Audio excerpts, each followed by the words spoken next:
कुठे येते धर्माची पात? मोठी माणसं याचा विचार करत नाही. त्यांना माहिती आहे आजही जाणार आहे उद्याही जाणार आहे, त्याच्यामुळे याला वजा करून क्रांती करायची जीवनात. काही लोकांनी माझ्या राजाचा वापर धर्माकरता केला, केवळ धर्माकरता. हा मुस्लिम समाजाचा द्वेषी राजा कोणीच सिद्ध करू शकलं नाही, करू सुद्धा शकणार नाही. काय सलोखा सांभाळला छत्रपती शिवाजी महाराजांनी, किती जातीयता सांभाळली महाराज. शिवरायाच्या राज्याखाली कधीच नव्हती वान, आनंदाने नांदतो हिंदू मुसलमान. वामनरावांनी वर्णन केलेलं आहे महाराजांचं. काळ्या राती तळपत होत तिच्या रूपाचं, अरे काळ्या राती तळपत होत तिच्या रूपाचं. अशीच देखणी होती एका मुसलमानाची सुन, अशीच देखणी होती एका मुसलमानाची सुन. त्या तरुणीला आई म्हणाला, त्या तरुणीला आई म्हणाला राजा तू शिलवान. म्हणून आनंदाने नांदतो तू हिंदू मुसलमान, आनंदाने नांदतो तू हिंदू मुसलमान. बांधत होता मंदिर त्याचे, बांधत होता मस्जिद, अशा नराच्या पुतळ्यापाशी अजून झुकतशी, अशा नराच्या पुतळ्यापाशी अजून झुकती मामा. म्हणून आनंदाने नांदतो तू हिंदू मुसलमान. वामनवाणी शिवरायाचं करतो मी वंदन, अरे मला न आवडे साचा ही धर्माचे बंधन. असाच माझा राजा होता माणुसकीची कान, आनंदाने नांदतो तू हिंदू मुसलमान. हिंदू मुसलमान, हिंदू मुसलमान, हिंदू मुसलमान, हिंदू मुसलमान.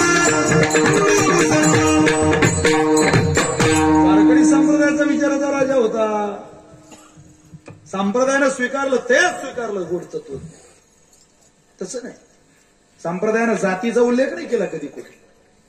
जातीनं ब्राह्मण असेल, कर्म नीच असेल, आम्ही नाही पाहत त्याच्या तोंडाकडे. जातीनं महार असेल, चोखा मेळा बंका जातीचे महार. त्यासी सर्वेश्वर ऐके करी, कबीर मोमीन लतीफ मुसलमान.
धर्म लागले होते ते सगळं वजा केलं. ज्या देहाला महान जात लागली होती वजा झाला देह. ज्या देहाला मुसलमान जात लागली होती वजा झाला. कुठे राहिलो? अंतराला संसारा. हा देह वजा झाला की जातीचा उल्लेख नाही. ते आम्ही केल्यामुळे आम्ही अमर पदावर अनुसरी तो अमर झाला.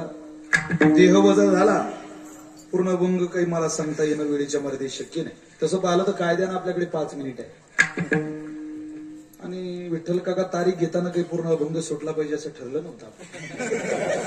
त्याच्यामुळे तुम्ही काय आमच्यावर गुन्हा दाखल करू शकत नाही. जर अनुसरण आणि अंतर या 2 सूत्र, या 2 गोष्टी जरी माणसाला कळाल्या या अभंगातून, तरी उपक्रम आणि उपसंहार अभंगाचा कळतो. अंतर वाढवायचं तेव्हा अमर होता येतं. अंतर वाढवण्याची सुरुवात अनुसरणातून. अनुसरणाने अंतर वाढतं, अनंतर वाढले की मनुष्य अमोर होतो. अनुसरी तो अमोर झाला. अंतराला संसारा अन्वय असा काढायचा. अनुसरी तो अंतराला अमर झाला संसारा असा सुद्धा एक अन्वय काढता येईल आपल्याला. किंवा अंतराला संसारा तो अमोर पदावरती आरूढ झाला. अहो एखादा पुरावा द्या, उदाहरण द्या. काय उदाहरणं, कितीतरी उदाहरणं आहेत, पण प्रसिद्ध उदाहरण आहे रावणाचा मामा. का आले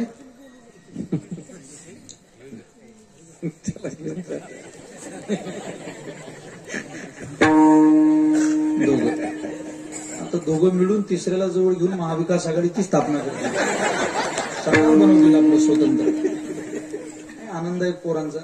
मी तर या मताचा माणूस आहे हनुमान महाराज. पोरं आले पाहिजे. त्यांनी आपल्याला त्रास दिला तरी सहन करायची कॅपॅसिटी कीर्तनकारांनी तयार करून घ्या. आपल्या लेकरांचा आठ आपण सहन करा कीर्तनात. ते इथं नजरेनं दिसले, अरे या वयात टाळ दिसणं पकवास दिसणं हे त्यांचं पुण्य आहे. त्या आई वडिलांचं पुण्य. माता यस्य पतिव्रतां पिता यस्य सुचिर होतो. अपोविद कोविद वादवादां वदस्य तो नाथिविदां वरिष्ठा न सूरयो ही व्यवहारमेन तत्वावमर्षेन सहा म्हणंती. जळभरताच्या मुखातला श्लोक आहे. सिंधू सुवीर देशाच्या राजाला सांगताना मूर्ख असून विद्वान पंडितासारखं भाषण केल्यापेक्षा अज्ञान कबूल करणं हा जीवनातला पुरुषार्थ आहे. तसं अज्ञान कबूल करून ते पोरं, लढ कबूल करून ते पोरं जर आपल्या समोर बसत असतील तर त्यांना आपलं म्हणून त्यांना आपल्या जवळचं देणं हा पुरुषार्थ आहे कीर्तनकाराचा. आणि केलं पाहिजे ते. असो रावणाचा मामा मारीच केवळ एकदा अनुसरण घडलं, अमर पद मिळालं. रावण आपल्या मामाकडे जातोय, म्हणतोय मामा तुम्ही हरिण बना. म्हणे कशा करता? मला त्या सीतेला पकडायचंय.